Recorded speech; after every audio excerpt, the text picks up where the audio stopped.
What is up guys, it's Jordan and welcome to the 5th and final episode of the Ultimate Airsoft Beginner Series. By now, hopefully you've learned a lot.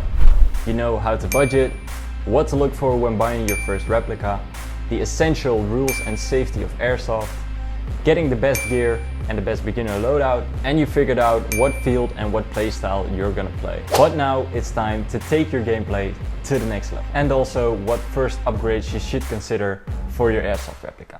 So let's get right into it.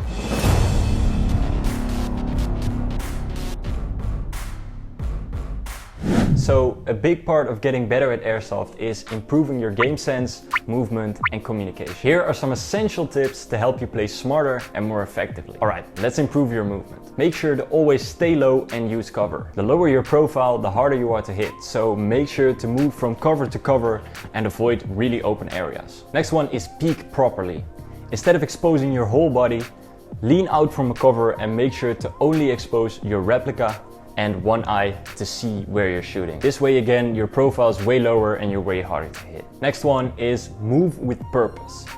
Make sure to avoid any unnecessary movements that leave you out in the open. Make sure to always move with a plan. Last one is silent movement. Especially in urban and woodland environments, stealth can be a really big advantage. So walk heel to toe to reduce noise and avoid stepping on dry leaves and branches. Alright, next thing is improving your shooting and accuracy. First thing to always look at is sight alignment. Make sure your iron sights or red dot is always aligned so you have the best accuracy. Next thing is controlled burst. Instead of mag dumping someone, make sure to shoot in controlled burst or semi-auto shots. This will massively improve your accuracy. And of course, it will conserve ammo, so that's also nice. Next thing is to practice trigger discipline. Make sure to avoid any unnecessary shots that give away your position. This is especially useful if you're a sniper, DMR, or even a recon. And the last thing is, of course, adjusting your hop-up. Maybe this is the most important thing. Your replica has a hop-up. It's different in all kinds of replicas, but if you search for your own replica, you'll definitely find where it is. You can adjust this hop-up to increase or decrease the backspin a BB gets when it comes out of your barrel. This way your BBs will go up or down, and what you want to do is adjust it just so it goes straight with a little up curve at the end and then it drops down. If you adjust it like this, you'll have the most range and the straightest accuracy. Like I said, search on YouTube for your replica and you'll definitely find a tutorial on how to adjust the hop-up. So the last part of improving your gameplay is tactical communication and teamwork. First thing is use callouts. Instead of saying over there and pointing somewhere, make sure you give a good description of where someone is and maybe even use the clock signals. So for example, enemy 12 o'clock behind the barrel. Your teammates will know exactly where the enemy is and take them out in no time. If you're playing a tactical game where silence is key, then make sure you've learned some basic hand signals. Basic hand signals can help you massively when moving through a building in silence and trying to stay undetected. Now the last one is really simple, is to simply stick with your teammates. If you're playing a larger game, a lone wolf will almost always get taken out by a squad. So make sure to stick with your teammates and push according to strategy. Alright, let's get into some first upgrades for your replica. Now let's say you've been playing Airsoft for maybe a few months and you want to improve the performance of your replica. Now you don't need to buy a whole different replica and spend $500, $600, $700 again on a better replica. What you're better off doing is doing some simple upgrades. The first upgrade I would always do is a hop-up bucking and an inner barrel. These two things combined will massively improve your range and accuracy. So make sure to check out some upgrade videos on YouTube for your replica and make sure that you get the right one. Like I said in episode 1, good BBs are an essential upgrade, if you want to call it that. They will avoid you getting gun jams and things like that.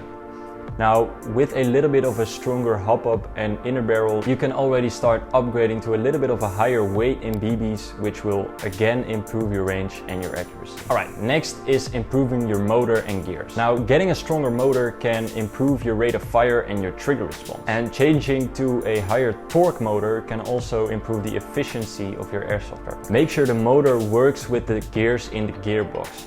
Most of the times the gears in the gearbox are of pretty good quality, but they're made for the motor that's already inside your replica. So if you're upgrading it, make sure to look into if you need upgraded gears as well.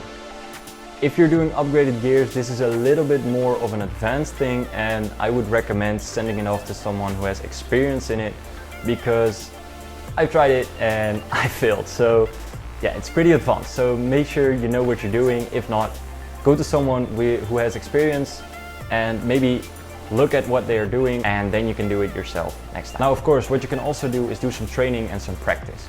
While you can't fire your replicas outside of the airsoft field, you can do some basic training at home. So for example, you can do some dry fire drills and practicing your gun handling, your fast mag swaps, and some good aiming. You can also improve your movement skills by setting up some little covers in your backyard maybe, and just moving from cover to cover to see how fast and how effective you can move. And maybe, I know you're already watching some airsoft videos, but try and watch them with some different glasses on. So try and really look for the strategy they use and how they move between cover. You can really learn a lot from YouTube videos, so make sure to watch them. And that wraps up the Ultimate Airsoft Beginner Series. You now have all the knowledge you need to get started, level up your gear and your replica, and improve your gameplay. If you've enjoyed this series, then make sure to give it a thumbs up, subscribe down below, and I would love to hear in the comments what you guys thought was the best episode of this one and what things you would like to learn in the future. So stay safe, play hard, and I'll see you guys on the battlefield. Peace!